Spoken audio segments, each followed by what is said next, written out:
이게 문제를 어영부영 넘어가게 된다면 작곡하시는 모든 분들이 비슷한 방법으로 자기도 모르게 표절당하고 자기도 모르게 자기 이름이 남의 곡 맨 뒤에 들어가 있을지도 모른다는 거예요.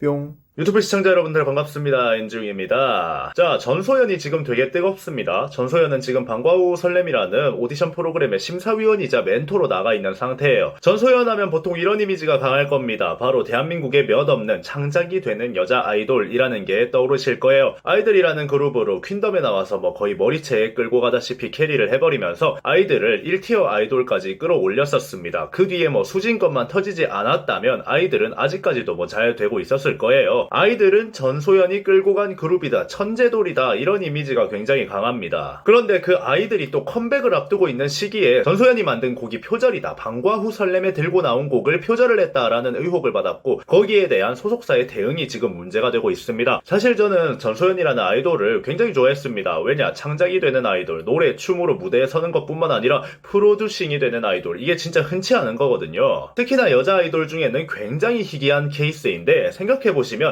남자 아이돌 같은 경우는 작곡, 작사, 랩, 제작, 프로듀싱 이런 거 하는 아이돌들이 좀 있는데, 여자 아이돌 중에는 거의 없죠. 딱 떠오르는 아이돌이라고 하면 전소연밖에 없을 겁니다. 이게 왜 그러냐면 결국에 프로듀싱이라는 건 기계를 좋아해야 됩니다. 기계를 계속 깨작대야 실력이 느는 장르라서 그렇습니다. 막 이찬혁 같은 천재들처럼 머리에 떠오르는 악상을 바로 한순간에 곡으로 찍어버리는 그런 사람이 아니라면 계속해서 컴퓨터를 만지고 기계 만지고 공돌이 이과 기질이 좀 있어야 되는 거거든요. 그런데 또 연예인이라는 게 어떻게 보면 공돌이, 이과, 너드 이쪽이랑은 좀 거리가 많이 멀어요. 남자애들 같은 경우는 태생적으로 기계 만지고 조립하고 막 이것저것 해보고 하는 걸 좋아하는 애들이 있어요. 그런데 여자들 같은 경우는 이과 기질이 좀 남자들보다 태생적으로 적죠. 그래서 아이돌을 하면서 프로듀싱이나 창작이 되는 여자 아이돌을 보기가 굉장히 힘듭니다. 엔터에서는 남자들이나 여자들이나 다 작곡, 프로듀싱 이런 거 가르쳐 보려고 하는데 끝까지 가서 성과를 내는 애들은 보통 남자 아이돌인 경우가 많다고 해요. 이건 제 사견이 아니라 최근에 만난 신인개발부 팀장님이 이야기를 해준 겁니다. 여튼 그래서 약간 공돌이 기질이 있는, 너드기 있는 전소연이 이런 걸 잘 해냈다고 생각을 하고 흔치 않은 아이돌이라고 응원을 했는데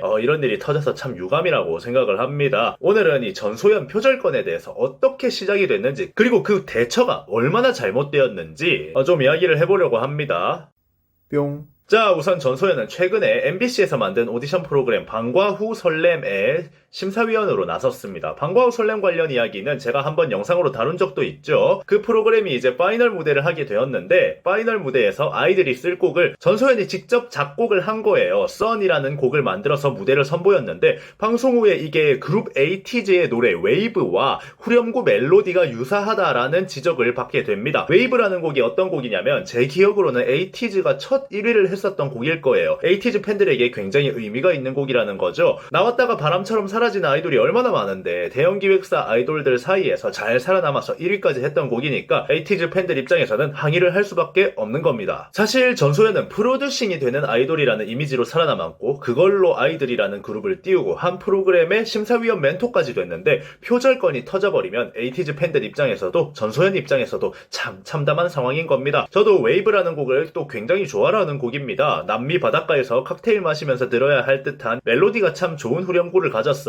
그런데 그 곡을 전소연이 작곡한 썬 후렴구랑 같이 들어보면 거의 똑같다는 걸 알 수 있습니다. 개인적으로는 이런 간단한 후크성 후렴구는 곡을 많이 찍다 보면 비슷한 곡들이 분명히 나올 수 있다고는 생각을 합니다. 다만 그게 아이돌을 모르는 사람이 썼을 경우에 내가 많이 찍어내다 보니까 후크가 좀 비슷한 게 나왔어 라고 한다면 이해할 수 있다고 생각해요. 하지만 아이돌들 중에 K-팝 안 듣는 아이돌이 있을까요? 특히나 프로듀싱에 참여를 하는 아이돌이라면 동료 아이돌들의 유명한 곡들 정도는 다 캐치하고 있을 겁니다. 곡을 만들지 않는 아이돌이라도 그 정도는 다 캐치해요. 그런데 1위를 한번 찍었던 동료 아이돌의 곡 후렴구를 많이 찍다 보니까 비슷한 게 나왔다라고 뭐 실드를 치라고 한다면 그건 말이 안 되는 경우라고 해야겠죠. 그러니까 일단 뻔뻔하게 우길 수는 없는 상황이라는 겁니다. 자, 그렇게 이제 하루가 지나서 다음날 음악 사이트들의 이 썬이라는 곡이 올라오게 되었는데 그 곡의 작곡가 라인에 에이티즈 웨이브 작곡가인 이드너리의 이름이 같이 들어가 있는 겁니다. 그러니까 전소연 측은 방송 후에 표절 시비가 걸린 걸 인지했고 웨이브 작곡가 이름을 같이 넣음으로써 자기가 저 곡에서 라인을 빼다 썼다라는 걸 인정을 하게 된 거죠. 팬들 입장에서 저걸 보면 어떻게 생각하겠어요? 아, 자이든 타이든 간에 표절 상황을 인지를 했고 거기에 대해서 작곡가랑 이야기를 해서 이름을 올리는 걸로 하고 좋게 좋게 끝냈구나 하고 생각을 할 거 아니에요. 그런데 그날 바로 에이티즈의 소속사인 KQ엔터에서 입장문이 올라오게 됩니다. 2019년 발매된 에이티즈의 웨이브와 후렴구 멜로디가 유사하다는 다수의 제보가 접수되었습니다. 당사는 관련 내용을 모니터링하던 가운데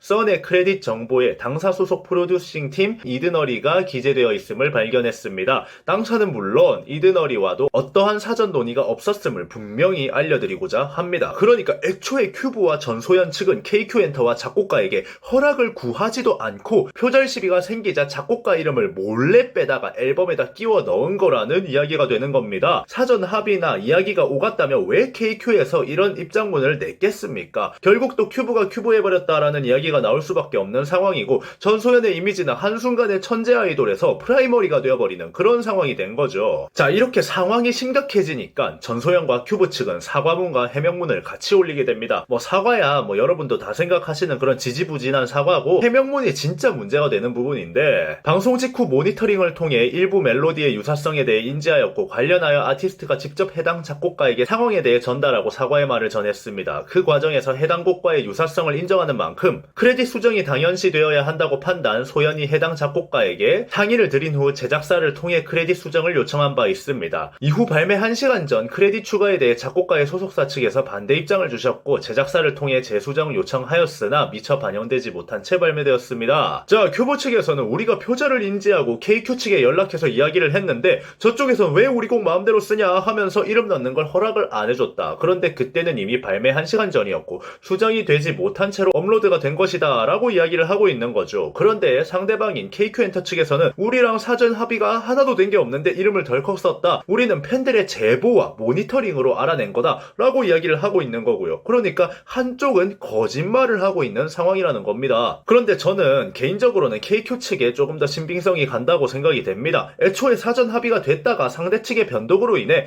1시간 전에 파토가 났고 너무 급박한 시간으로 인해 수정되지 못한 거라면 KQ 측에서도 이 사태를 인지를 먼저 하고 있어야 되는 건데 팬들의 제보로 모니터링을 했고 확인을 한 상황이잖아요. 그러니까 말이 아예 맞지 않는 거죠.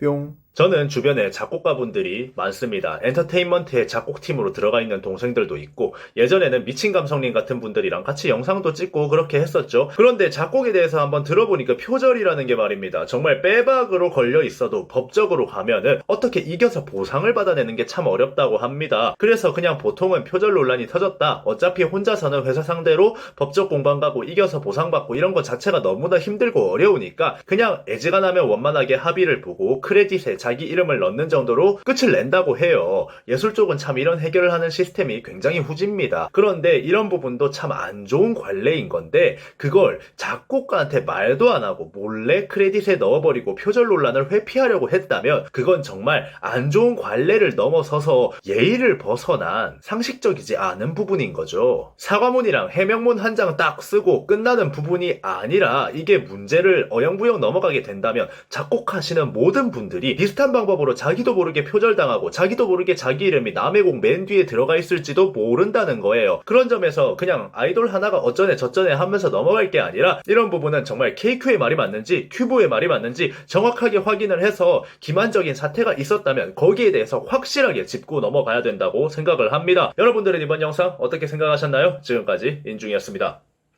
감사합니다.